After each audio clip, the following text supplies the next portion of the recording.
어느 흐린 날 오전이었습니다. 병원 복도에 혼자 서 있었어요. 아내가 세상을 떠났다는 전화를 받았을 때 제 손이 떨리고 있었죠. 60년을 함께 살아온 사람이 사라졌다니 믿을 수가 없었습니다. 머릿속이 하얗게 변했어요. 가슴이 막히는 것 같아 한동안 숨조차 잘 쉬지 못했지요. 겨우 정신을 추스르고 아들에게 전화를 걸었습니다.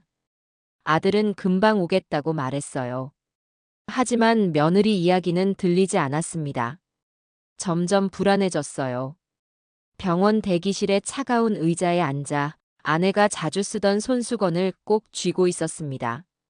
그 손수건에는 아내의 손맛 같은 따뜻함이 남아있는 듯 했어요. 아들과 함께 며느리가 나타나길 기대했지만 정적만 감돌았죠.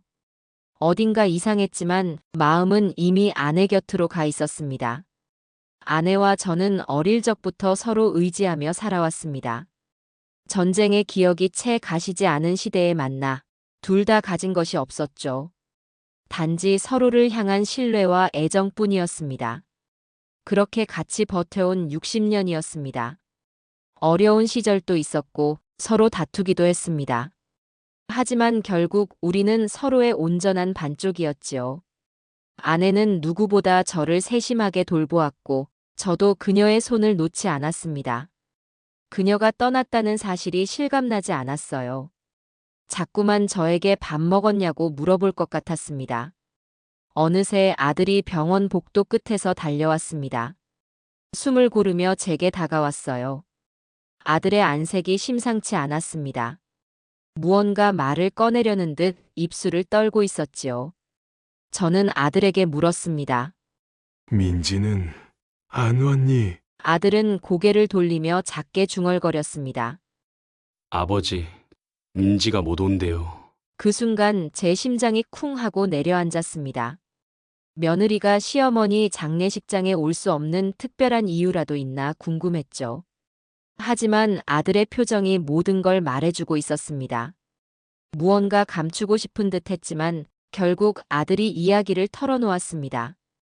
해외여행 일정이 있어서 취소가 어렵다고 하더라고요. 차가운 기운이 등줄기를 타고 올라왔습니다. 아내가 세상을 떠난 마당에 며느리는 해외여행을 우선시한다는 말인가 싶었어요. 제 귀가 잠시 멍해졌습니다. 기막혀서 말을 잇기가 쉽지 않았어요. 그런데 아들이 주머니에서 휴대폰을 꺼내자 스피커폰으로 통화 소리가 흘러나왔습니다. 아니, 이미 예약한 지 오래됐고. 환불도 안 된다고. 어차피 사람들 많이 오잖아. 그러면 된 거 아니야? 며느리의 목소리가 이어졌습니다. 시어머니와 가깝지도 않았어. 나에겐 해외여행이 훨씬 중요해. 그녀의 말이 제 귀를 때렸어요. 가슴이 찢어지는 듯 했습니다. 60년을 함께한 아내의 마지막을 이렇게 가볍게 대하다니. 믿기지 않았습니다.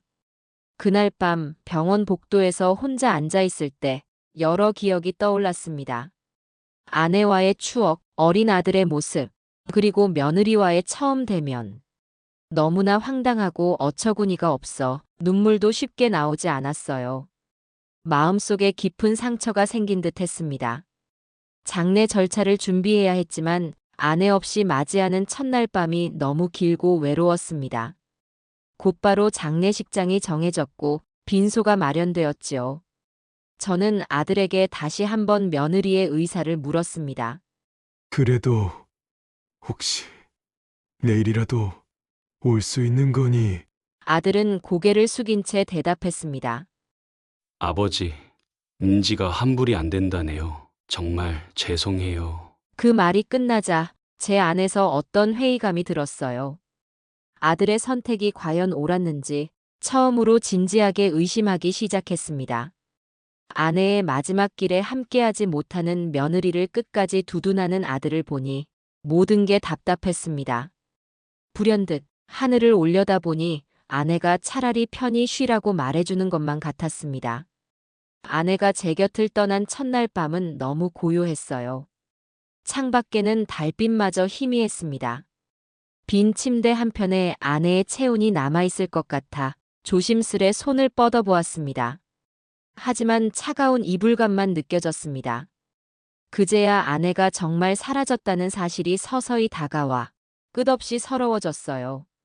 멀리서 아들의 숨죽인 울음소리가 들렸지만 위로가 되지 않았습니다. 머릿속엔 며느리의 목소리가 맴돌았습니다. 어차피 사람들 많이 오잖아. 그러면 된 거 아니야? 제 심장은 분노와 슬픔으로 뒤엉켰습니다. 그렇게 제 인생에서 가장 긴 밤이 지나가고 있었습니다.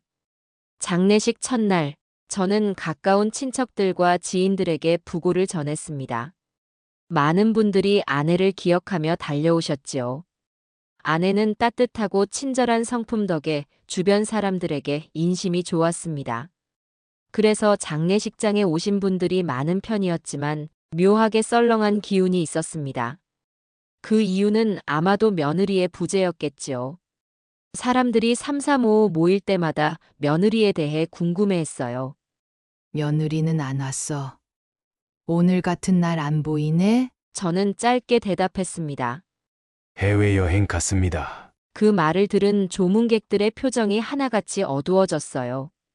시어머니 장례식 날 해외여행을 간다는 사실이 쉽게 이해되지 않았겠지요. 아들은 장례식장 구석에서 고개를 떨군 채 아무 말도 하지 않았습니다. 제가 그 모습을 보니 여러 감정이 뒤섞여 마음이 무겁게 가라앉았습니다. 조문객 중에는 아내의 오랜 친구들도 많았습니다. 그분들은 저를 붙잡고 한참이나 울었어요. 아내가 평소에 얼마나 자랑스러운 손주 이야기를 했는지, 얼마나 가족을 아꼈는지 되짚어 주셨습니다. 듣고 있자니 더 이상 말을 잇기가 어려웠습니다. 멀리서 아들을 쓸쓸히 바라보고 있자 제 마음이 또 복잡해졌어요. 며느리가 자리를 비운 이 상황에 대해 어떻게 설명해야 할지 아무리 생각해도 대답이 떠오르지 않았습니다. 관을 준비하고 상복을 갖추는 동안에도 제 가슴속은 텅 빈 느낌이었습니다. 아내가 좋아했던 국화향이 장례식장에 가득했는데 그 향을 맡을 때마다 함께 보냈던 시간들이 떠올랐지요. 낯선 장례식복을 입고 영정사진을 세우는 제 모습이 마치 제 인생의 후반부가 갑자기 닫혀버린 것처럼 느껴졌습니다. 문상객들이 오가며 저를 위로할 때면 저는 그저 고개를 숙여 인사만 했습니다. 아내가 떠났다는 사실도 받아들이기 힘들었는데 며느리의 행적까지 겹치니 마음이 더 피폐해졌지요. 밤이 되자 조문객이 한동안 끊겼고 저는 영정사진을 바라보았습니다. 사진 속 아내는 미소를 짓고 있었어요. 마치 저보고 고생 많았다고 말하는 듯해 보였습니다. 저도 모르게 눈물이 흐르더군요. 그동안 못다 한 말들이 너무 많았는데 이제 전할 길이 없습니다. 그 와중에 해외여행을 떠난 며느리가 다시 머릿속에 떠올랐습니다. 괜히 더 서러워졌어요. 아들과 함께 장례 절차를 꾸리느라 진이 빠졌는데 무심한 며느리를 생각하면 가슴이 답답했습니다. 장례식장 안팎으로 이 사실을 전해들은 지인들은 제게 조용히 묻곤 했어요. 어쩌다 그렇게 됐습니까? 며느리가 혹시 몸이 안 좋은 건가요? 저는 한숨을 쉬며 대답하곤 했습니다. 여행이래요. 그러니 무엇라 말해야 할지. 사람들은 고개를 저으며 안타까워했습니다. 이런 날, 이런 일을 겪는 건 상상하기 어려우니까요. 저도 과거에 누군가 그런 사연을 들었다면 믿지 못했을 겁니다. 하지만 지금 그 현실이 바로 제 앞에 있었습니다. 밤이 깊어지자 친척들이 돌아갔고 아들은 제 옆에 조용히 앉았습니다. 제가 아들을 쳐다봤지만 아들은 눈을 맞추지 않았어요. 그냥 낯선 침묵만이 흐르더군요. 결국 제가 먼저 물었습니다. 민지는 뭐라고 하든 아들은 천천히 입술을 떼었습니다. 아버지, 민지는 장례식 오는 대신 다녀와서 잘 챙기겠다고 했어요. 그 말에 화가 치밀었지만 저는 소리를 내지 않았습니다. 아내의 영정사진 앞이라서 감정을 억누르려 애썼지요. 대신 아들에게서 서서히 멀어지는 듯한 느낌이 들었습니다. 아들과의 사이에 무언가 보이지 않는 벽이 생긴 것 같았어요. 장례식이 끝나가고 있는데도 며느리의 모습은 여전히 없었습니다.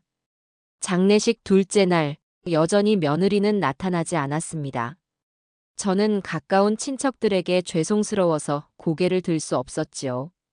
그런데 난 무렵 작은 조카가 다가와 스마트폰을 내밀었습니다. 작은아버지, 이거 좀 보세요. 화면 속에는 며느리의 소셜미디어 사진이 눈에 들어왔습니다. 세상 화사한 해변에서 칵테일 잔을 들고 환하게 웃고 있는 며느리의 모습이었어요. 발리에서의 완벽한 휴가라는 해시태그가 달려 있었습니다. 거기에 달린 댓글들을 보니 누군가가 묻고 있었죠. 시어머니 장례식 아니었어? 며느리는 아무렇지도 않게 답글을 남겼더군요. 별로 안 친해서 상관없어요. 나도 내 인생 살아야죠. 그 문장을 보는 순간 제 속에서 뭔가가 부서지는 느낌이 들었습니다. 아내가 생전에 며느리를 얼마나 아꼈는지 떠올랐어요. 그런데도 며느리는 장례식 날 마음껏 놀고 있었고 그것을 자랑하듯 세상에 공개하고 있었습니다. 도무지 이해하기 어려웠습니다. 작은 조카는 저를 걱정스레 바라봤습니다. 작은아버지, 이거 그냥 안 보시는 게 나았겠어요. 괜히 속만 상하시잖아요. 하지만 이미 화살은 제 가슴을 관통한 뒤였어요. 이미 본 이상 지우고 싶어도 지울 수가 없었습니다. 그때부터 머릿속이 새하얘지면서 장례식장에서 느끼던 울분과 슬픔이 한꺼번에 몰려왔습니다. 저는 아들을 조용히 불러 그 사진을 보여주었습니다. 아들도 놀란 표정을 지었지만 곧 며느리를 옹호하는 말을 했습니다. 아버지, 민지가 그런 의미로 글을 쓴 건 아닐 거예요. 원래 표현을 직설적으로 하는 편이라. 그 순간 아들의 태도가 더 큰 상처로 다가왔어요. 장례식장에 없는 것도 모자라 소셜미디어로 시어머니의 죽음을 대수롭지 않게 만들어버린 사람을 왜 감싸고 있는 건지. 제 속은 분노로 들끓었습니다. 그래도 아내의 영정사진 앞이라 또다시 참고 또 참았어요. 밤이 되자 저는 더 이상 마음 정리가 되지 않았습니다. 조문객들의 위로가 오히려 공허하게 들렸지요. 아내가 아무 말 없이 제 곁에서 괜찮아, 괜찮아 하고 달래주는 것 같았어요. 하지만 그 소리는 허공에서 사라져버렸습니다. 며느리의 사진과 글이 계속 떠오르며 제가 지금까지 믿어왔던 가족의 가치관이 부정되는 것만 같았습니다. 새벽녘이 되자 장례식장은 한층 더 쓸쓸해졌습니다. 플라스틱 의자들만 덩그러니 놓여 있었고 커피 자판기에 웅웅거리는 소리만 울렸습니다. 저는 깜빡 졸다가 꿈을 꿨습니다. 아내가 화난 모습으로 말하는 꿈이었습니다. 여행 좋지. 하지만 왜 내가 이렇게 외롭지? 깨고 나니 머리가 무겁고 가슴 한편이 서늘했습니다. 곧 날이 밝았고 또 다른 조문객들이 올 시간이 되었습니다. 장례식 마지막 날이 되자 어쩔 수 없이 모든 절차를 마무리해야 했어요. 꽃으로 뒤덮인 관이 장의차에 실리고 화장장으로 향했습니다. 저는 아내의 마지막을 보면서 수없이 많은 기억들을 되짚었지요. 그녀는 내게 정말 큰 축복이었습니다. 고된 날도 많았지만 그 모든 순간을 함께 했기에 저의 일생이 빛날 수 있었습니다.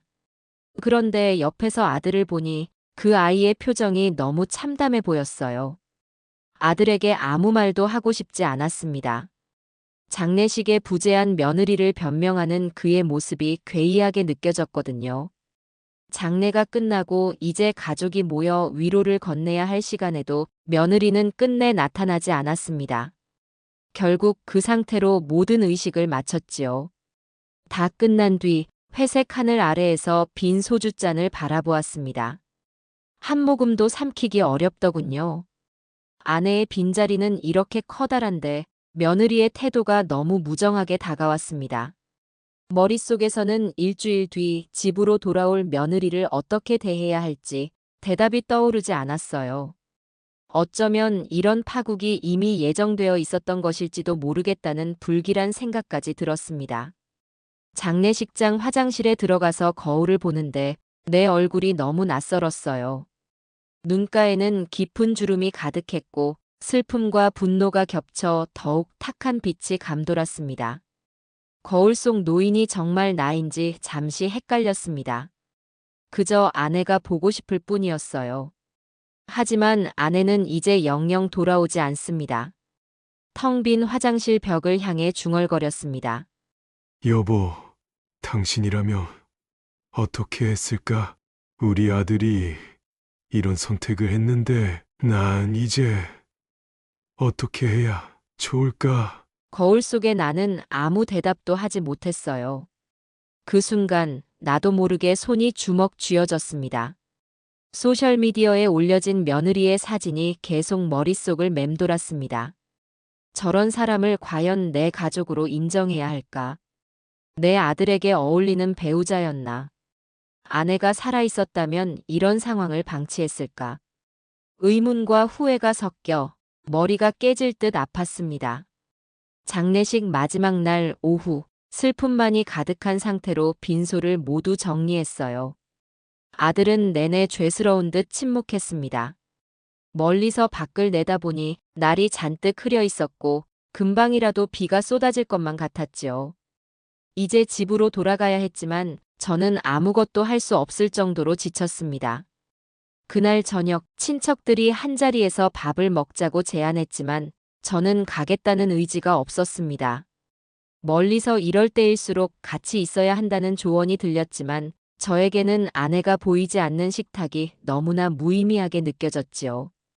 아들의 권유로 가까스로 한 숟갈을 떴지만 목구멍을 타고 넘어가는 밥알이 뭉텅뭉텅 걸리는 기분이었습니다. 결국 숟가락을 내려놓고 밖으로 나와 혼자 서 있었어요.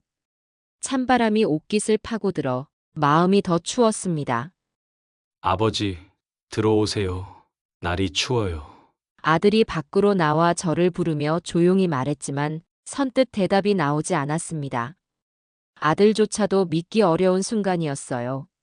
아내가 떠난 것, 그리고 며느리가 보여준 태도, 그 모든 충격이 겹쳐서 저는 이제 누구의 말도 귀에 들어오지 않았습니다. 오직 아내의 목소리만 들으면 좋겠다는 바람뿐이었지요. 그렇지만 현실은 너무나 냉정했습니다. 며칠 뒤면 며느리가 돌아온다는 사실이 마음을 더욱 복잡하게 만들었습니다. 그런데도 저는 아무 말도 하지 않았습니다. 아들과 더 상의할 기운도 없었고 어차피 그 아이는 며느리 편을 들 것이 뻔해 보였으니까요. 이제 제 안에는 아내를 잃은 슬픔과 며느리에 대한 분노, 그리고 아들을 향한 실망감이 얽혀 있었습니다. 장례식이 끝났다는 게 믿어지지 않을 만큼 마음속에 문제들이 산더미처럼 쌓여 있었습니다. 하지만 한 가지는 분명해 보였어요. 며느리가 이번 행동을 통해 제게 분명한 메시지를 준 것 같았습니다. 그 메시지는 바로 나는 내 인생을 사는 사람이지 당신들의 가족과는 무관하다라는 선언이나 다름없었지요. 머릿속에서 그 문장이 계속 맴돌았고 제 안에 무언가가 조금씩 뒤틀렸습니다. 그날 밤 저는 아내 영정사진 앞에 홀로 앉아 있었습니다. 캄캄한 방 안에서 사진만이 희미하게 빛나더군요. 양초 불빛에 비친 아내의 미소가 서글프게 느껴졌습니다. 무심코 아내의 손수건을 꺼내 입 가까이 가져갔어요. 희미하게 남은 비누 냄새에 가슴이 또 시려왔습니다. 그녀가 제 옆에 있다면 이 상황에서 어떻게 반응했을까 생각해 보았어요. 아마도 아내는 정을 놓지 않고 끝까지 며느리를 이해하려 했을지도 모르죠. 하지만 지금 저는 제 자신조차도 제대로 추스르지 못하는 상태였습니다. 새벽이 되어서야 눈을 붙였지만 꿈속에서조차 아내가 보이지 않았습니다. 차라리 아내를 꿈에서라도 만나고 싶었는데 그조차 허락되지 않는 밤이었지요. 그저 며느리가 해변에서 웃고 있는 모습이 아른거려 자꾸 깨곤 했습니다. 제 안의 분노가 더 깊어지는 게 느껴졌어요. 며칠 후 아들은 제게서 연락을 기다리는 듯 했지만 저는 침묵을 지켰습니다. 이제 더 이상 무엇을 말해도 소용없다는 생각이 들었어요. 거듭된 배신감과 충격으로 제 마음은 이미 달라져 있었습니다. 아내를 그토록 가볍게 여기는 며느리를 그대로 가족으로 받아들이기 힘들었습니다. 이제 시어머니 장례식이 끝나기도 전에 해외에서 행복을 자랑하던 며느리의 얼굴이 선명하게 떠올랐고 그와 함께 아들이 한 마리 귓전을 맴돌았습니다. 민지가 그런 의미로 한 건 아닐 거예요. 과연 그 말이 진심이었을까요? 제가 보기에는 아들의 눈에도 며느리의 행동이 이미 선을 넘었다고 느껴졌을 텐데 말이죠. 그래도 아들은 아내를 감싸주려고 애쓴 모양입니다. 그 모습에 제가 더 이상 어떻게 반응해야 할지 참 막막해졌습니다. 안타깝게도 아내가 떠난 슬픔보다 며느리가 남긴 상처가 제 마음을 더 크게 흔들고 있었죠. 며느리의 소셜미디어를 본 순간 모든 게 뒤집힌 것 같았습니다. 저는 그날로 우리 가족의 평온했던 일상은 더 이상 예전 같지 않을 거라는 걸 직감했습니다. 어쩌면 이 일이 작은 불씨가 되어 더 큰 폭풍으로 번질 수도 있겠다고 생각했지요. 하지만 그때까진 제가 어떤 선택을 해야 하는지 확신이 서지 않았습니다. 저를 보고 지나가던 친척들이 얼굴이 너무 안 좋다고 걱정해 주었지만 저는 웃어 보일 힘도 없었어요. 아내가 없는 세상, 그리고 가족이라 불러온 이들에게 느끼는 배신감이 너무 컸습니다. 한편으로는 아직도 아내가 언제 문을 열고 들어올 것 같은데 현실에서는 그녀가 영영 사라져버렸다는 사실이 저를 무너뜨렸지요.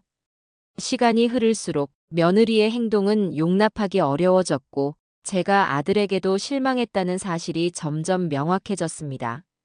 제게 남은 것은 아내의 추억과 한편으로는 분노와 상처뿐이었어요.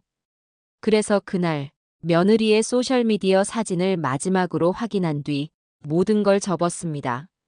더 이상 제 마음을 소모해봤자 얻을 수 있는 것도 없었습니다. 아들의 말도 위로가 되지 않았습니다. 그저 허탈감과 씁쓸함만이 가슴 한구석에 맴돌았지요. 그렇게 저는 조용히 시간을 보내며 아내의 장례 절차를 마무리했습니다. 사람들은 그래도 빨리 일어서야 한다고 했지만 저는 쉽사리 그럴 수 없었습니다. 며느리의 존재가 계속 가시처럼 박혀 있었지요. 그리고 저는 어렴풋이 그 가시를 뽑아낼 방법을 고민하기 시작했습니다.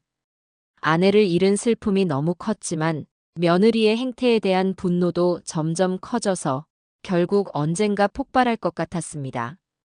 장례를 치르고 난 뒤 아내의 사진을 품에 안고 천천히 걸어 나오면서 어둠 속에서 불안과 분노가 맴도는 걸 느꼈습니다.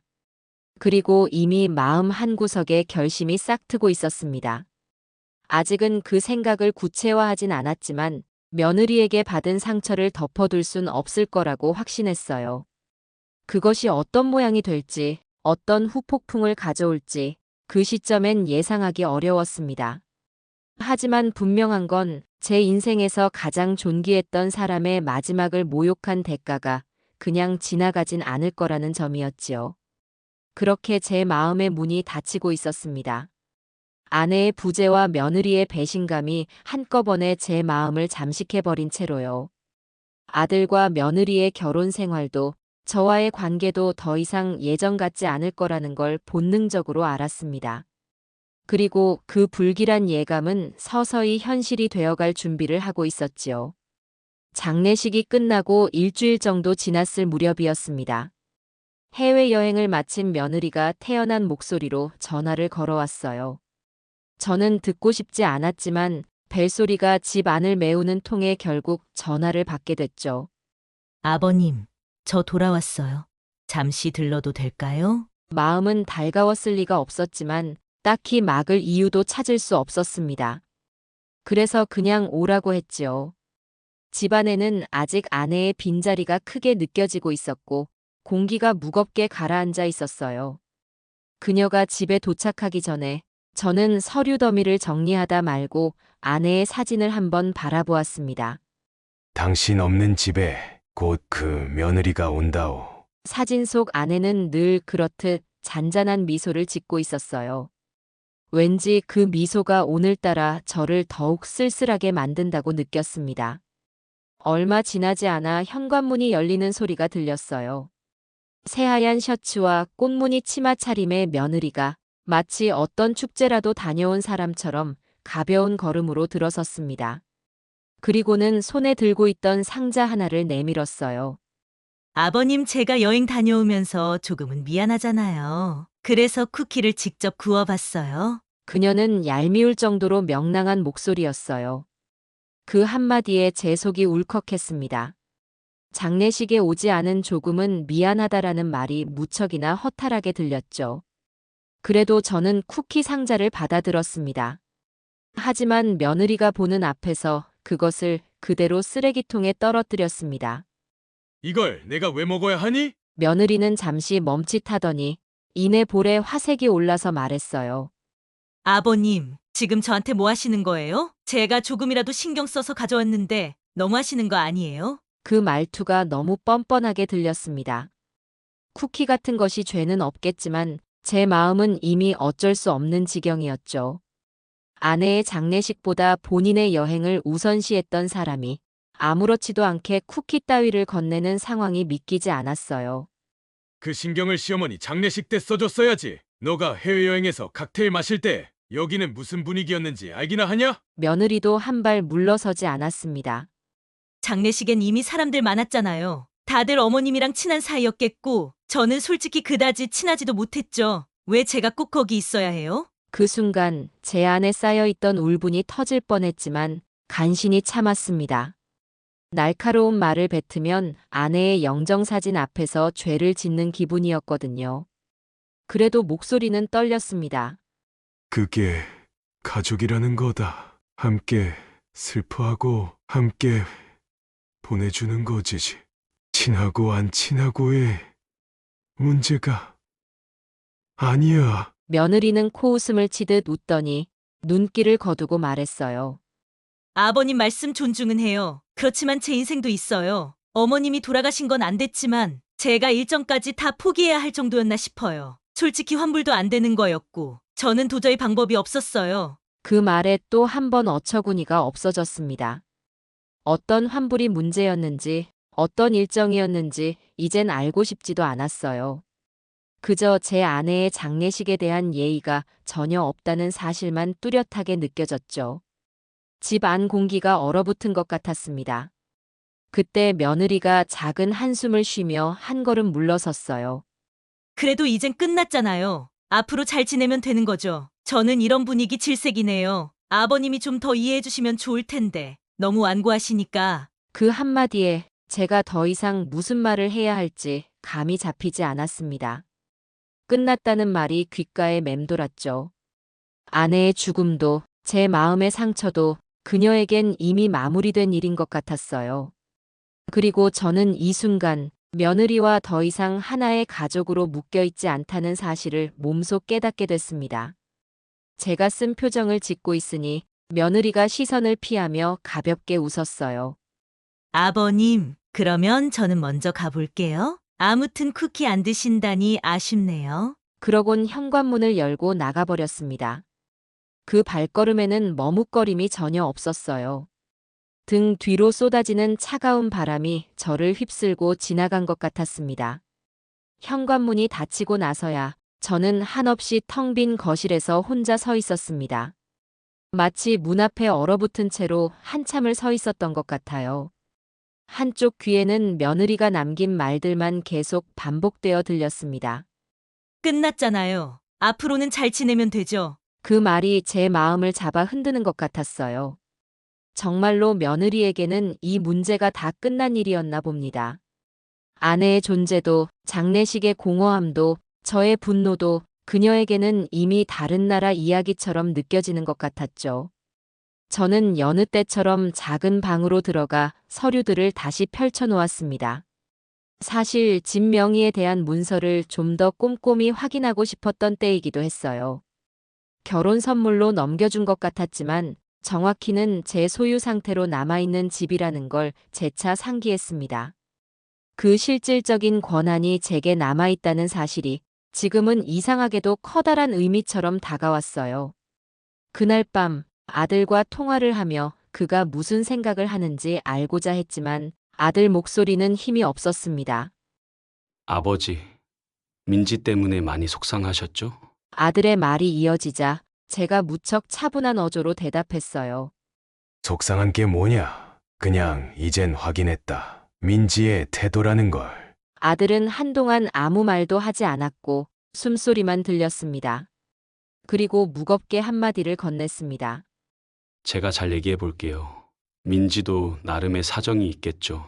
그리고 아버지, 조금만 참아주세요. 아들은 여전히 며느리를 감싸려 했습니다. 하지만 그 순간 저는 속으로 결심이 서고 있었습니다. 이 가족 관계의 균열을 회복하기 위해서는 어쩌면 또 다른 강렬한 조치가 필요하다고 느꼈죠. 예전 같으면 상상도 못했을 일이지만 아내가 떠난 지금 저를 지탱해줄 대상은 오직 제 결심뿐이었거든요. 그 밤 아들과의 통화를 마치고 난 후 저는 아내의 영정사진을 오랫동안 바라보았습니다. 그리고 나지막이 말했어요. 당신은 이 상황에서 뭐라고 했을까? 난 이제 정말 방법이 없다고 느낀다오. 작은 방에 놓인 아내의 사진이 흔들리는 촛불 아래서 더욱 아련하게 빛났습니다. 그녀가 마치 이젠 당신의 길을 가도 괜찮다고 말해주는 것만 같았어요. 저는 그 심정을 가슴 깊이 새긴 채 서류들과 부동산 관련 자료들을 다시금 살펴보기 시작했습니다. 며느리의 귀환은 제 마음속 결심을 더욱 굳게 만드는 계기가 되었지요. 며느리가 돌아온 뒤에도 집 안에는 마치 싸늘한 겨울 바람이 계속 머무는 듯한 기운이 가라앉아 있었습니다. 저는 평소처럼 식사를 하고 집 안을 정리하고 아내의 사진 앞에 앉는 일상을 이어갔어요. 하지만 머릿속에서는 다른 생각들이 바쁘게 움직이고 있었죠. 이번 사태를 그냥 덮고 넘어갈 수 없다고 판단했습니다.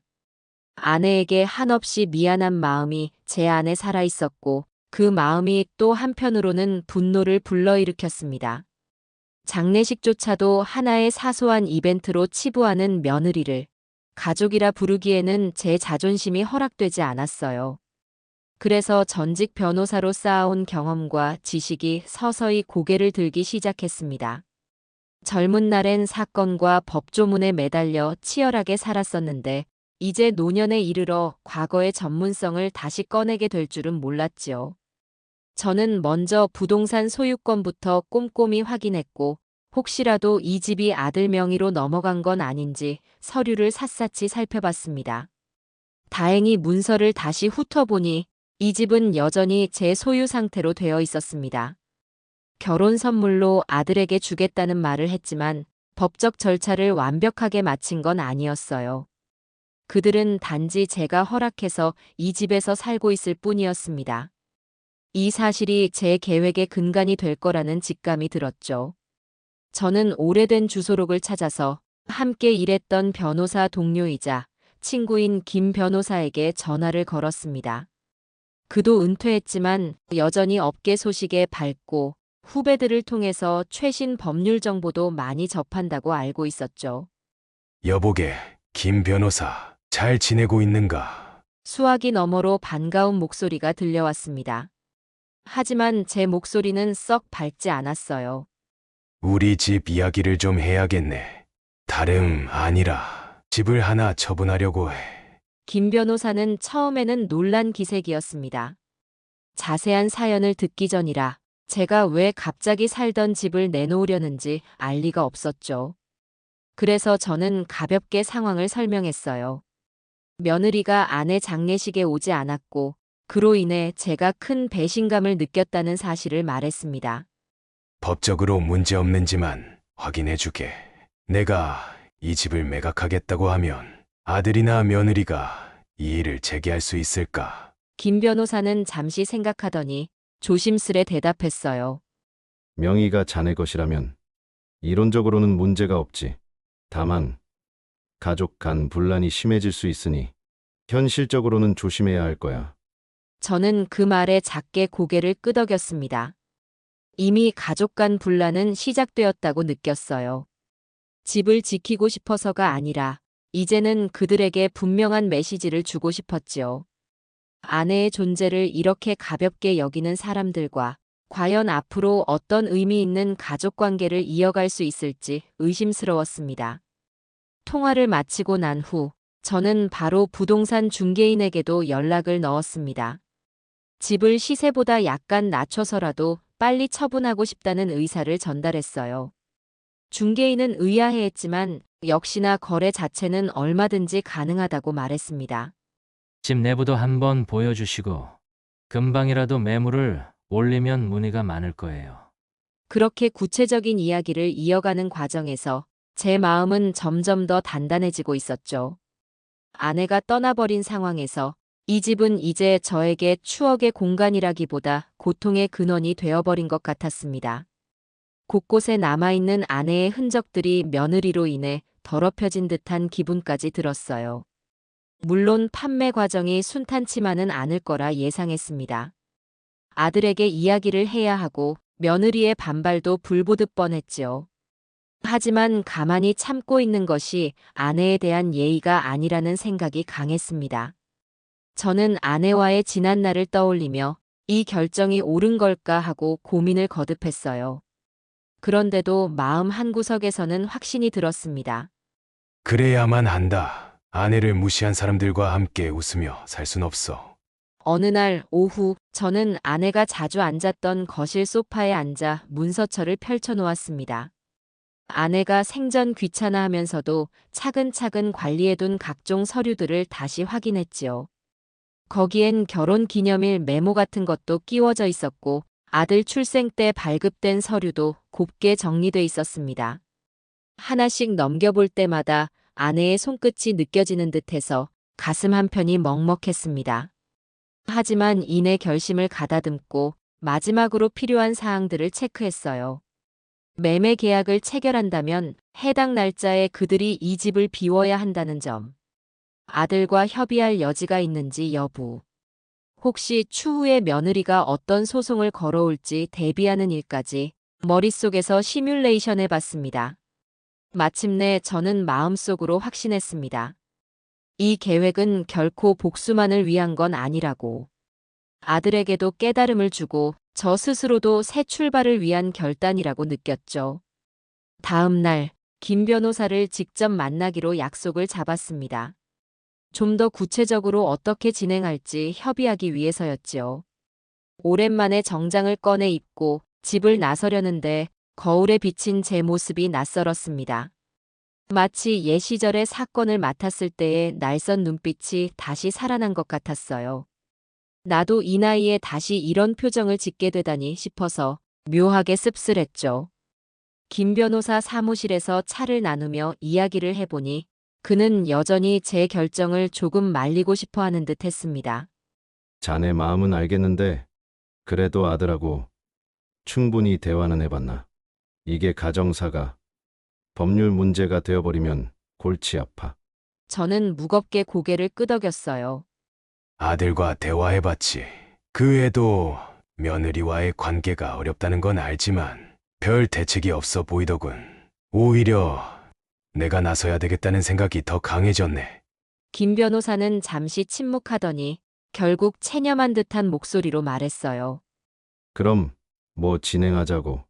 어차피 이 집의 소유주는 자네고 우린 그것만 명심하면 되겠지. 그렇게 모든 것이 차근차근 정리되었습니다. 부동산 매물을 공개하기 전 마지막으로 집 내부 사진과 서류 검토를 마쳐야 했고 저는 곧바로 이 절차를 시작했어요. 동시에 아들과 며느리에게만큼은 시간을 두고 말을 전할 계획이었습니다. 차마 당장 들이닥쳐서 나 이 집 판다고 할 수는 없었기 때문이죠. 그래도 최소한의 예의를 지키고 싶었어요. 이런 준비를 하는 동안 제 마음은 시시때때로 떨렸습니다. 아내가 보고 있다면 과연 저를 어떻게 생각할지 궁금했죠. 하지만 장례식에 오지 않은 며느리에 대한 서운함과 분노가 기름처럼 타오르고 있었고 제가 잠시라도 물러설 여유는 없었습니다. 집으로 돌아와 잠시 아내의 사진 앞에 앉았는데 그날따라 사진 속 아내 표정이 왠지 더 슬퍼 보이는 것 같았어요. 당신도 이 상황이 몹시 안타깝겠지. 하지만 나도 이대로는 못 견디겠소. 조용히 내뱉은 말이 허공에 흩어졌습니다. 그러다 창밖을 보니 해가 저물어가고 있었고 뭔가 거대한 폭풍이 다가오는 듯한 묘한 기운이 감돌았어요. 그건 제 기분 탓일 수도 있지만 이 일이 앞으로 어떻게 전개될지 모른다는 불안감 때문이었죠. 하지만 아내의 빈자리를 느끼면서도 이제는 더 이상 뒤로 물러설 수 없다고 생각했지요. 저는 아들에게 연락을 했습니다. 아들, 내일 저녁에 같이 식사하자. 내가 준비할 테니 너희 둘 다 시간을 비워라. 아들은 갑작스러운 제 제안에 의아해하면서도 흔쾌히 알겠다고 대답했어요.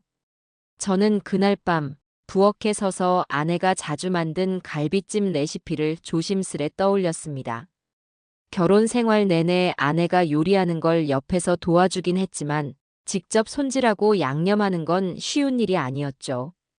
그래도 마지막으로 제가 직접 준비하고 싶었습니다. 다음 날 오후 시장에 들러 갈비를 사고 가진 재료를 사왔어요. 집으로 돌아와서는 양파, 마늘, 파를 다듬고 양념장을 만들면서 중간중간 아내가 해주던 방식대로 따라 해봤습니다. 보글보글 끓는 냄비 속에서 재료들이 조화롭게 어우러지는 걸 보니 아내가 곁에서 잘했다고 속삭이는 것 같았어요. 그리고 또 한 번 마음이 아릿해졌죠.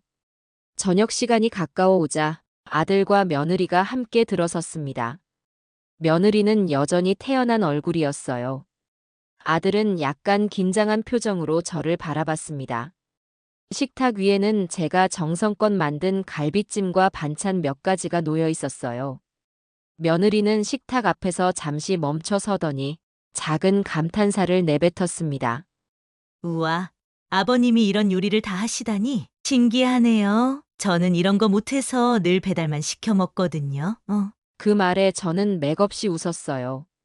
사람마다 중요하게 생각하는 게 다르다고 하지 않았니? 어떤 사람은 여행을, 어떤 사람은 가족을 소중히 생각하지. 며느리는 제 말 속에 뾰족한 뉘앙스가 숨어 있음을 감지했는지 잠시 불편한 표정을 지었어요. 하지만 곧 무시하는 듯한 태도로 수저를 들었습니다. 식사 내내 저는 일부러 아들과 며느리를 번갈아 보며 갈비찜 맛은 어떤지 묻곤 했어요. 아들은 입맛이 쓰다는 듯 거의 먹지 않았고 며느리는 여전히 별 생각 없이 먹는 기색이었습니다. 밥을 어느 정도 먹고 난 뒤 저는 조용히 입을 열었어요. 내일 너희 집에 사람들이 방문할 거다. 아들이 고개를 들어 저를 바라봤습니다. 며느리 역시 포크를 내려놓으며 말했어요. 누구요? 우리 집에 누가 온다는 거죠? 저는 천천히 숨을 고른 뒤 대답했습니다. 집을 사려는 사람들이지. 그 순간 식탁 위 분위기가 얼어붙는 걸 느꼈어요. 아들이 젓가락을 떨어뜨렸고 며느리의 얼굴은 일그러졌습니다. 한동안 아무 말도 없어서 저는 다시 한마디를 덧붙였죠. 그 집은 내 명의야. 너희가 결혼 선물로 받았다고 생각했겠지만 법적으로 그렇게 완료되지 않았다. 나중에 차근차근 알아보면 되겠지. 아무튼 내가 내일 집을 보여줄 사람이 온다. 며느리는 쏘아보듯 저를 향해 소리 질렀어요. 말도 안 돼요. 우리가 몇 년째 살고 있는데 갑자기 팔아버리시겠다고요? 아들은 손으로 이마를 짚고 멍하니 입을 다물지 못했어요. 저는 이 상황이 쉽게 넘어가지 않으리란 걸 알고 있었습니다. 며느리는 흥분한 목소리로 계속 따졌어요. 아버님, 저희는 어디로 갑니까? 갑자기 우리 보고 나가라고 하면 그게 말이 돼요? 저는 담담하게 그러나 단호하게 말했어요. 내가 너희를 길바닥에 내쫓을 마음은 없어. 하지만 적어도 우리 아내를 이렇게 무시한 사람과 한 집에 살 순 없다는 생각이 들었다. 며느리는 입술을 파르르 떨면서도 말을 참지 못하고 뱉었습니다. 시어머니 장례식 한 번 안 갔다고 이렇게까지 하는 게 정당하다고 보세요? 진짜 너무하시네. 제가 여행 못 갈 상황도 아니었고 그땐 저한테도 중요한 일이었다고요. 아들도 충격에서 벗어나지 못한 듯 낮은 목소리로 제게 물었어요. 아버지, 조금만 시간을 주세요. 이 문제를 이렇게 기습적으로 알려주시면 저희가 어떻게 합니까? 하지만 이미 제 결심은 바뀌지 않을 거란 걸 알고 있었죠. 내가 너희에게 시간을 안 준다고 말하지 않았다. 내일은 집을 구경하러 사람들이 오는 것뿐이다. 매매가 실제로 언제 진행될지는 더 논의해 봐야겠지. 그 말에 며느리는 테이블을 박차고 일어섰습니다. 얼굴이 붉어져 있었고 분노가 격해 보였어요. 말이 안 통하네 정말. 이게 무슨 고집이에요? 저희 결혼 생활을 망치시려고 작정하신 거 아니에요? 저는 그 순간 차가운 웃음을 지을 수밖에 없었습니다. 아내 생각이 다시 머리를 스쳤지만 이미 물러설 타이밍은 지나가 버렸다는 걸 알고 있었죠. 고집이 아니라 이제 너가 우리 가정에 대해 보여준 태도가 어떤 결과를 낳는지 알게 해주려는 거다. 너는 내 가족이 될 자격이 없다는 생각이 든다. 며느리는 더 이상 참지 못하고 큰 소리를 쳤어요. 그게 얼마나 편협한 생각인지 아세요? 시간이 지나면 다 잊히는 문제를 굳이 이렇게 키우다니 정말 어이가 없네요. 그날 저녁 식탁 위에서 벌어진 갈등은 한참 동안이나 사그라지지 않았습니다. 아들은 다급하게 저와 며느리를 달랬지만 분위기는 이미 걷잡을 수 없었죠. 저는 한 발도 물러서지 않았고 며느리도 거칠게 말하며 자리를 박차고 안방으로 들어가 버렸어요. 결국 갈비찜은 다 식어버렸고 저는 고개를 떨어뜨린 아들에게 조용히 말했습니다.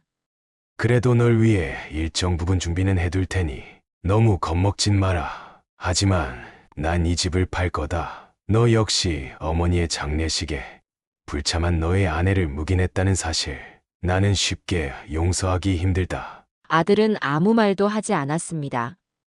다만 눈을 감은 채 한숨만 내쉬고 있더군요. 그 모습을 지켜보는 제 마음도 편치 않았지만 이미 모든 것이 돌이킬 수 없는 방향으로 흘러가고 있었어요. 식사를 망치고 나서 저는 부엌에 들어가 갈비찜을 정리하며 생각에 잠겼습니다. 아내가 살아있었다면 이런 상황을 어떻게 풀어갔을까? 하지만 아내는 떠났고 남은 건 저와 아들, 그리고 며느리의 분열된 관계뿐이었죠. 밤이 깊어질수록 집 안은 침묵에 잠겼고 아들 며느리가 돌아가자 저는 작은 서재로 돌아와 문서를 다시 확인했지요. 내일이면 부동산 중개인과 구매 희망자들이 이 집을 둘러볼 예정이었습니다. 과연 그 순간에 어떤 폭풍이 불어닥칠지 저도 몰랐습니다. 다만 한 가지 확실한 건 이제 이 문제를 조용히 묻어두는 시대는 끝났다는 사실이었죠. 아내를 잃은 내 슬픔마저도 무시했던 며느리에게, 그리고 그런 며느리를 그대로 감싼 아들에게 제가 어디까지 보여줄 수 있는지 궁금해졌습니다. 그렇게 큰 태풍을 앞둔 고요한 밤 같은 분위기 속에서 마무리되고 있었습니다. 더 이상 감추거나 미뤄둘 수 없는 문제들이 이제 눈앞으로 다가온 셈이죠. 저는 창밖 어둠을 바라보며 굳게 마음을 먹었습니다. 내가 할 수 있는 만큼은 다 해보겠다. 그게 아내와 우리 가족을 위해 내가 내릴 마지막 선택일지도 모르니까. 그 밤 저는 한 번도 깊게 잠들지 못했습니다. 아내의 흔적이 남은 집안 곳곳을 눈에 담으며 내일 찾아올 변화를 차분히 대비했어요. 혹독한 갈등이 생기더라도 이 길을 되돌리진 않겠다고 다짐했죠. 창문 밖으로 불어오는 바람은 이미 날이 선 듯했고 거실에는 며느리의 짜증 섞인 목소리가 아직도 떠다니는 기분이었습니다. 하지만 거기서 물러날 생각은 없었습니다. 그렇게 폭풍이 다가오기 직전의 밤은 길고도 무거웠어요. 이제 내일이 되면 부동산 중개인과 손님들이 찾아올 테고 그 순간이 이 집에서의 마지막 평온을 깨트릴 거란 걸 알고 있었죠. 하지만 그 또한 피할 수 없는 과정이라고 생각했습니다. 저는 아내의 사진 앞에 잠시 서서 그 미소를 눈에 담았습니다. 그리고 속으로 말했어요.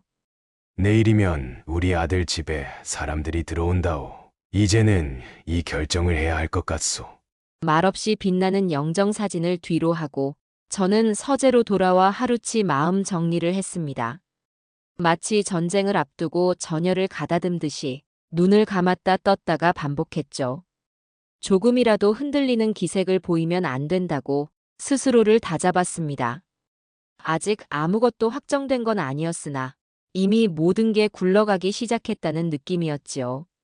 저는 창밖의 어두운 하늘을 바라보며 언젠가 이 일이 어떤 결말을 맞이하든 후회 없이 임하겠다고 다시금 마음먹었습니다. 다음 날 아침, 부동산 중개인과 구매를 희망하는 몇몇 사람들이 아들 집을 보러 오기로 되어 있었습니다. 저는 일찍 집을 나서 사전에 약속된 시간에 맞춰 아들 집으로 향했어요. 날씨는 잔뜩 흐려 있었고 바람도 제법 불어왔습니다.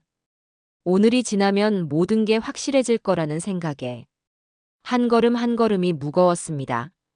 도착해 보니 아들과 며느리는 이미 거실에 나와 있었습니다.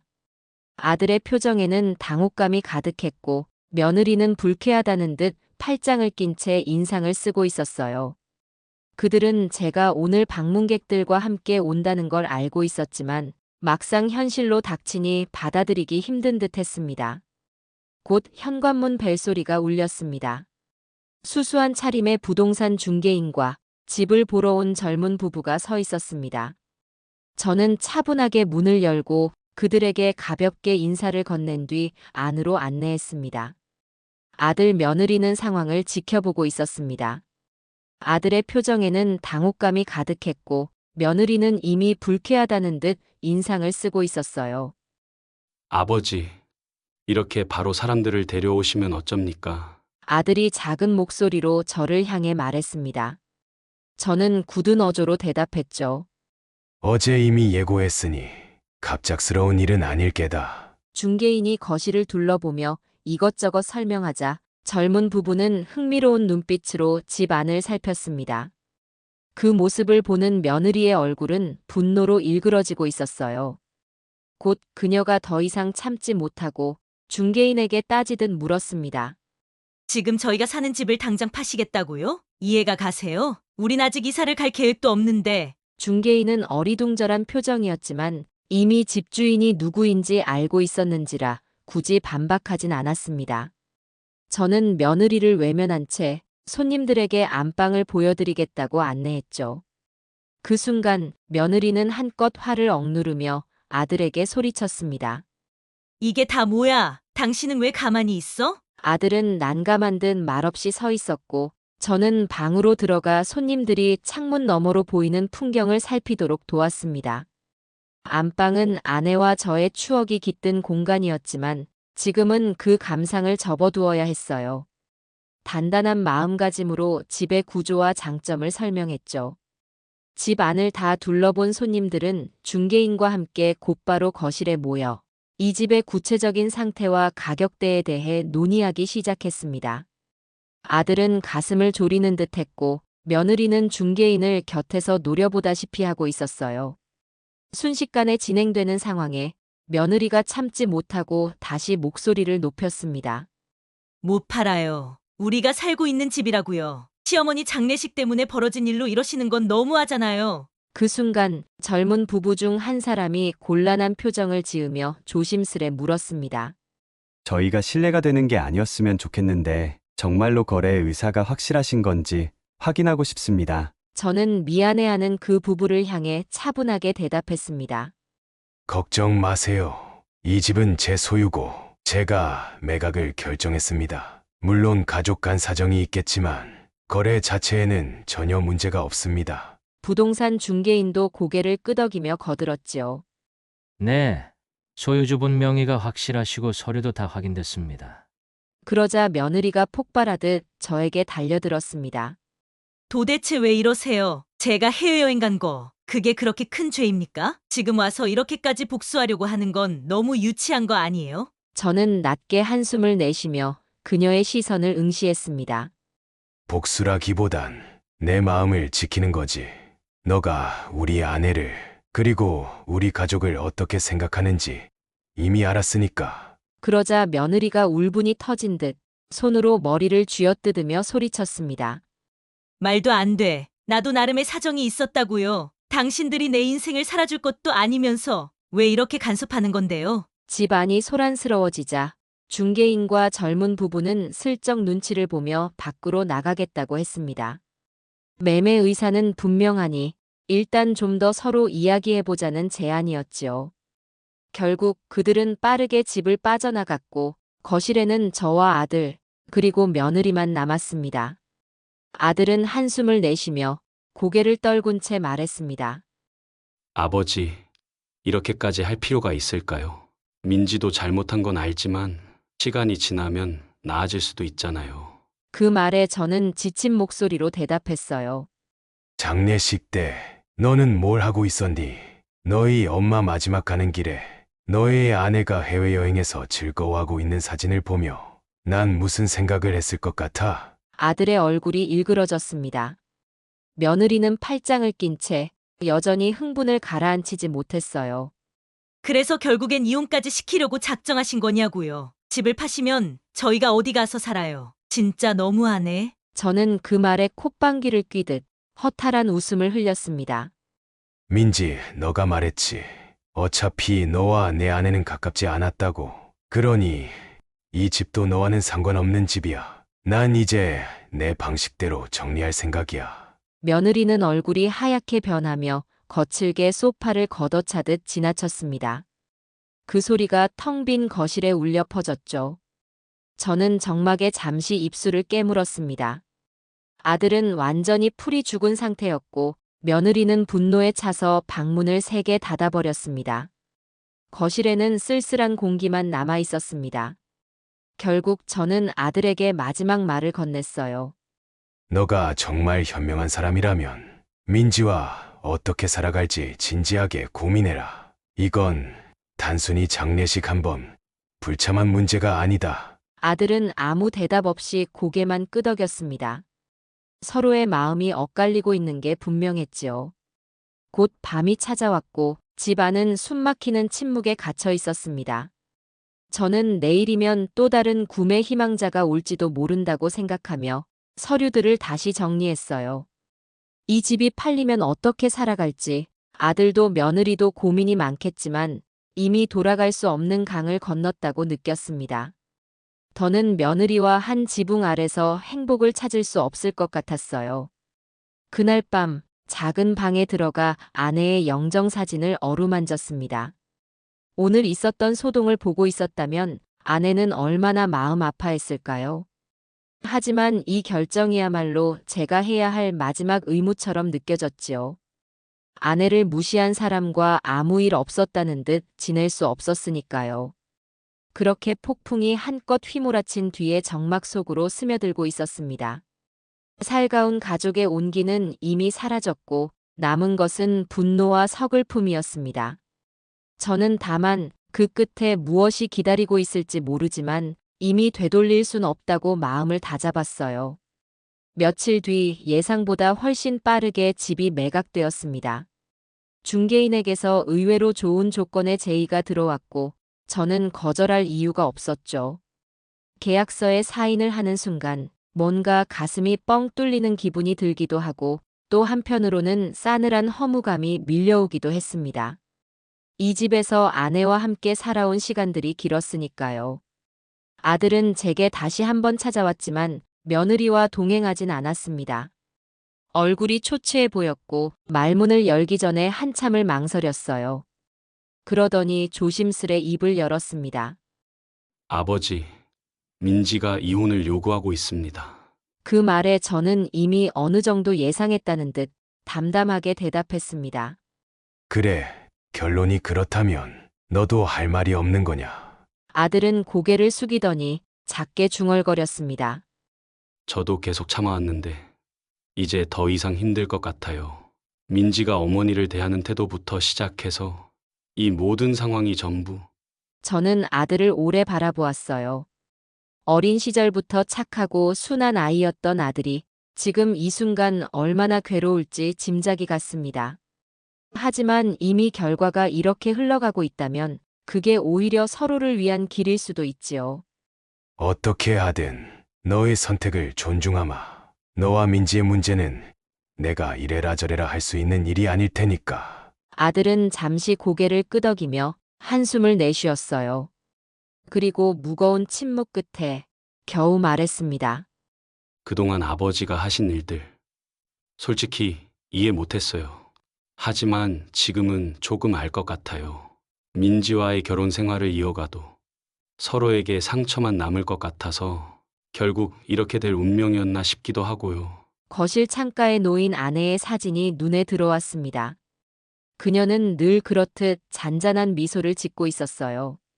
저는 작은 목소리로 중얼거렸습니다. 너희 엄마가 지켜보고 있겠지. 그래도 너는 앞으로 더 괜찮아질 거다. 아들은 그 말에 눈시울을 붉혔습니다. 그리고 조심스레 제 손을 잡았죠. 아버지, 어머니 빈소에서 제가 더 잘했어야 했는데 정말 죄송합니다. 민지 말고 저도 잘못이 많았어요. 저는 아들의 손을 꼭 쥐었습니다. 그리고 애써 부드러운 목소리로 그를 달랬지요. 사람이 완벽할 수는 없다. 그저 우리가 서로에게 소중한 걸 놓치지 않도록 깨달아가는 과정이었을 거야. 그렇게 한참 동안 아들과 함께 창밖을 바라보았습니다. 며칠 뒤 아들과 며느리는 각자 새로운 보금자리를 구하기로 했습니다. 아들은 따로 원룸을 얻어 당분간 혼자 지내겠다고 했어요. 며느리는 이미 집을 나가 별거 중이라고 들었습니다. 서로 좋게 끝날지는 모르겠지만 적어도 더 큰 불행으로 번지기 전에 마무리되는 편이 나을 듯 했습니다. 그래야 아들도 새 출발을 할 수 있을 테니까요. 저는 여전히 제 집에 남았습니다. 오래된 추억이 서린 이곳에서 떠날 이유는 없었어요. 하지만 집 안을 정리하다 보면 아내의 흔적이 곳곳에서 발견되었습니다. 남겨진 사진들, 손때 묻은 수저와 그릇, 아내가 자주 적어 놓았던 장볼 목록까지. 그 모든 것들을 차근차근 정리하면서 저는 아내와 함께한 날들을 떠올렸습니다. 한없는 그리움이 북받쳤지만 그와 동시에 이제는 지난 날을 추억으로 간직해야겠다고 마음먹었어요. 집 안이 조금씩 정리되면서 마음 한편도 가벼워지는 듯 했습니다. 비록 모든 것이 완전히 끝난 건 아니었지만 최소한 더 이상 과거의 일에 얽매여 살지는 않겠다고 다짐했지요. 아내를 보내고 장례식장에 오지 않은 며느리에 대한 배신감에 사로잡혀 여기까지 달려왔습니다. 그 과정에서 많은 갈등이 있었지만 결국 이렇게 결론이 났네요. 그날 저녁 창가에 앉아 밖을 바라보는데 문득 아내가 수고했다고 등을 토닥여줄 것만 같았습니다. 하지만 조용한 공기만 흐르고 있었지요. 그러나 그 고요 속에서 저는 묘한 평온함도 느꼈습니다. 이제는 정말로 새로운 마음으로 살아가야 할 때였습니다. 그날 저녁 아들과 잠깐 만나 맥주 한 잔을 나눴습니다. 아들은 여전히 표정이 어두웠지만 그래도 제 앞에서만큼은 억지로라도 웃어 보이려 애썼어요. 아버지, 이제 어떻게 지내실 거예요? 아들이 조심스레 물었습니다. 저는 창밖을 바라보다가 가볍게 대답했어요. 이제 예전처럼 지낼 거다. 책도 좀 보고 조용히 내 방식대로 살아가려 한다. 아들은 눈시울이 뜨거워진 듯 시선을 내려 깔았습니다. 저는 그를 가만히 지켜보다가 조심스레 말을 꺼냈어요. 너도 마음 정리가 되면 다시 한번 인생을 새로 시작해라. 너희 엄마가 너희 곁에서 지켜보고 있을 거다. 그 말에 아들은 작은 목소리로 알겠다고 대답했습니다.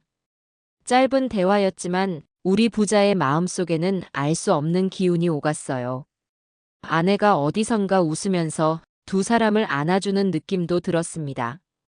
며칠이 지나 아들은 결국 원룸으로 이사했습니다. 조용한 주택가의 작은 방이었지요. 저는 직접 가보진 않았지만 아들이 새로 얻은 곳이라며 보내온 사진을 한참 들여다보았습니다. 책상 하나, 작은 침대 하나, 창문 밖으로는 오래된 건물들의 지붕이 보이는 풍경. 결혼 후 줄곧 가족과 함께 살던 아이가 이제는 혼자 살아가야 하는 공간이었습니다. 잘 지내고 있니?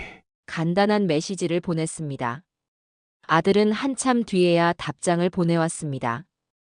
네, 아버지. 아직은 어색하지만 괜찮아요. 괜찮다는 말이 얼마나 힘겹게 쓰였을지 짐작이 갔습니다. 하지만 저는 더 이상 묻지 않았습니다. 아들도 저도 이제는 각자의 몫으로 견뎌야 할 시간이었으니까요. 며느리는 이미 집을 나간 상태였습니다. 이혼 절차도 빠르게 진행되고 있었습니다. 한때는 아들의 배우자로서 제 가족이었던 사람. 그러나 이제는 더 이상 인연을 이어갈 수 없는 사이가 되었지요. 아들이 이혼 서류에 서명했다고 말했을 때 저는 아무런 감정도 느낄 수 없었습니다. 모든 것이 너무도 당연한 흐름처럼 느껴졌기 때문입니다. 아버지, 정리됐어요. 법적으로도 제 마음도요. 아들은 그렇게 담담하게 말했지만 그 말 너머에 묻어있는 복잡한 감정을 읽을 수 있었습니다. 오랜 시간 함께한 사람이었으니 그 관계가 완전히 끝나는 일이 쉽지는 않았겠지요. 하지만 그럼에도 아들은 그 결정을 내렸습니다. 잘했다. 저는 짧게 대답했습니다. 그리고 한동안 아무 말 없이 전화기 너머의 침묵을 들었습니다. 그날 저녁 저는 아내의 영정사진 앞에 앉아 오랜만에 차를 한 잔 따랐습니다. 작은 잔에 흘러내리는 차향이 방 안에 은은히 퍼졌습니다. 아내가 있었다면 이 모든 일을 어떻게 받아들였을까? 아들은 더 좋은 사람을 만날 수 있었을까? 나는 더 나은 선택을 했어야 했을까? 수많은 생각이 머릿속을 스쳐갔습니다. 그러나 결국 모든 것은 지나갔고 이제는 앞으로 나아가야 할 일만 남아 있었습니다. 며칠 후 아들은 짐 정리를 마쳤다며 저를 집으로 초대했습니다. 좁고 단출한 공간이었지만 나름대로 깔끔하게 정리된 방이었습니다. 책장 한편에는 저와 아내가 찍어준 가족 사진이 조용히 놓여 있었습니다. 그 사진을 보며 아들이 쓸쓸한 듯 웃었습니다. 어머니도 보고 계시겠죠? 저는 조용히 고개를 끄덕였습니다. 그래. 너희 엄마라면 분명 너희 결정을 이해해 주었을 거다. 아들은 아무 말 없이 창밖을 바라보았습니다. 그 순간 저는 다시 한번 확신했습니다. 아들은 혼자가 되었지만 그렇다고 무너지는 사람은 아니라는 것을. 이제는 저도 아들도 각자의 자리에서 새로운 삶을 시작해야 할 때입니다. 그렇게 이혼이라는 마침표를 찍고 아들은 다시 혼자만의 삶을 살아가기로 했습니다. 그리고 저는 아들이 다시 웃을 날이 오기를 조용히 바랄 뿐입니다. 그때가 되면 아들도 새로운 사람을 만나게 되겠지요. 이번처럼 후회로 남는 선택이 아니라 진심으로 사랑하고 함께할 수 있는 사람을 만난다면 말입니다. 그런 날이 오면 저는 아들에게 다시 집을 마련해 줄 생각입니다. 이번에 판 돈을 고스란히 남겨두었다가 아들이 좋은 사람을 만나 새로운 가정을 꾸릴 때 그때 다시 집을 사줄 겁니다. 하지만 그 조건이 있습니다. 아내처럼 따뜻한 마음을 가진 사람, 가족을 소중히 여기는 사람, 그런 며느리를 만났을 때만 말입니다. 더 이상은 아들이 혼자 견디는 결혼 생활을 하지 않기를 바랍니다. 그가 진정한 가정을 이루었을 때, 그때 비로소 저는 다시 그 집을 내어줄 수 있을 것 같습니다. 지금은 혼자가 되어야 할 시간이지만 언젠가 좋은 인연을 만나게 된다면 그때는 다시 아들의 든든한 뿌리가 되어줄 것입니다. 그게 아내가 원했던 일이기도 하니까요.